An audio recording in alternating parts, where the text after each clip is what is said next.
Alright. Hello everyone, Lucky Packs. The new deck of the week. I just built this. I haven't play tested it yet. It's gonna be Sisay, Weatherlight Captain. And what she does is she's a legendary human soldier. 2 and 1 white mana. Super cheap to cast.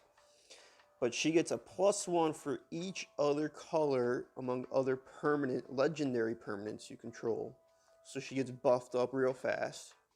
And if you pay 1 of each color, you search your library for a legendary permanent. So that can be a legendary permanent of any type. So not just creatures, which is awesome. And you get to look for one with converted mana cost less than her power. So that's why she gets the +1 for the other colors. Oh god. I hit myself too much. Yeah. Just press play. Yeah. So, yes, so paying 5 mana, you get to search for a legendary permanent card with converted mana cost less than her power and put it directly to the battlefield. So that's why she gets the +1 for the other colors, so she can get big and search for bigger and better stuff. So that's why I made this deck into a Planeswalker deck. So all these Planeswalkers are going to be legendary. And so the main thing for this deck is getting out a bunch of Planeswalkers. And the main win con that's probably going to go for this game is going to be these 3, roughly.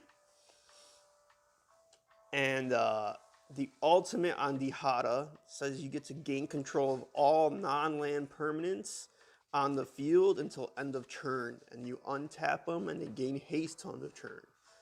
Where Johnny's ultimate is put 5 1/1 counters on each creature you control and 5 loyalty counters on each Planeswalker you control.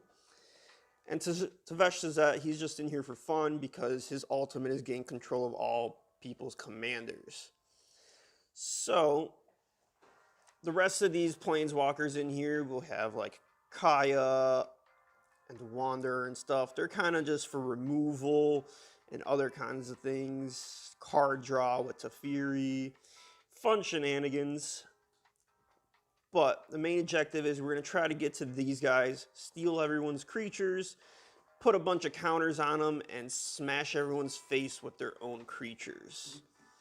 And what's going to help us get there is going to be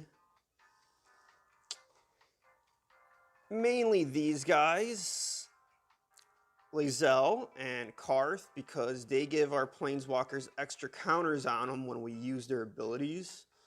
Then we're going to have people like Shalaya and Baird protect our stuff, giving it hexproof and making everyone have to pay to attack us.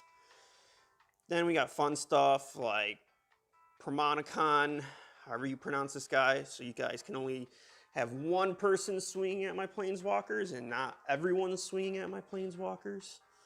So little protections like that. Then we got fun stuff like Thrumming Bird and Evolution Sage and Deep Glow. These are going to be a lot of proliferation cards, meaning I can just put extra loyalty counters on my Planeswalkers.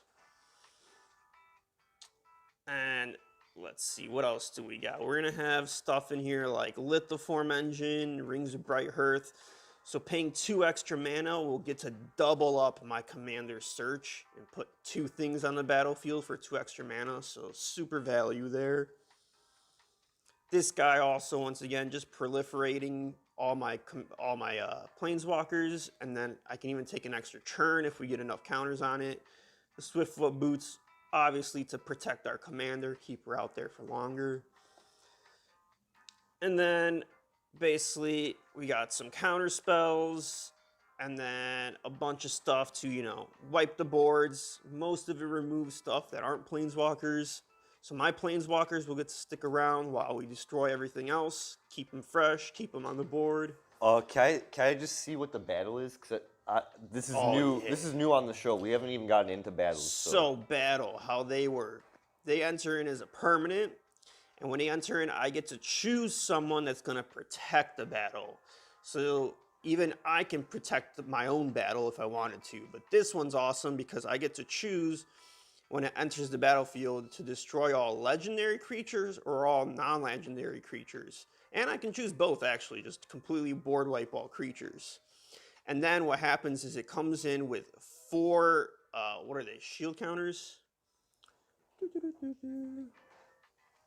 Yeah, they're basically like shield counters. I forgot the exact name of them. I believe they're shield counters, but it comes with 4 shield counters, so you basically have to do 4 damage to it to then be able to flip it. And the cool thing about it is this is the first time in Magic where if you choose to protect your own, you get to attack yourself. Whoa, so this is the first time you can do combat tricks on yourself then. Yeah. It's a workaround. Yeah, kind of. Holy crap. For certain things. For certain things. I don't think when this creature attacks type shit. But when you get rid of the 4 battle counters, it flips. And you get to cast this creature for free. This creature is ridiculous. Oh, what? Has Menace, Death Touch. Whenever it attacks, remove all counters from up to 1 target permanent. Just taking out everyone's counters on something. So you're Planeswalker hate too, in a way. Yeah, I could. Yeah. And at the beginning of your upkeep, if you haven't been dealt combat damage since your last turn, I get to draw a card and lose life. It's pretty nice. So I put it in for shenanigans because, like I said, mostly everything I have in here is legendary. So it can usually just wipe the board one-sided. And then these new Planeswalker auras, also new, starting from the March of the Machine set. You enchant a Planeswalker, and it gives it basically an extra Planeswalker ability.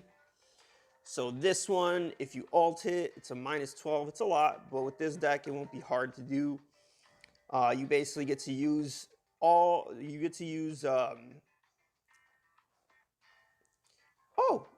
so all Planeswalkers you control will be able to use their abilities at instant speed, which is nice. Liliana's talent, that one's just going to ultimate and be stealing everyone's graveyards, which is also really fun. And then Rowan's talent's awesome because whenever it says you activate a loyalty ability of the enchanted Planeswalker, you get to copy that ability. So like I just put it on any Planeswalker, copy it, gonna be nutty. The only other things we're going to showcase is Teferi's and Broker's Ascendancy. Basically, Teferi's will let me use the abilities of my Planeswalkers twice, which is fun and awesome. Broker's Ascendancy on my end step will just make more loyalty counters go on to them. And the last thing we want to showcase is going to be this awesome Honor Worn Shaku. Awesome mana rock for this because it says tap and untap legendary permanent you control to untap this.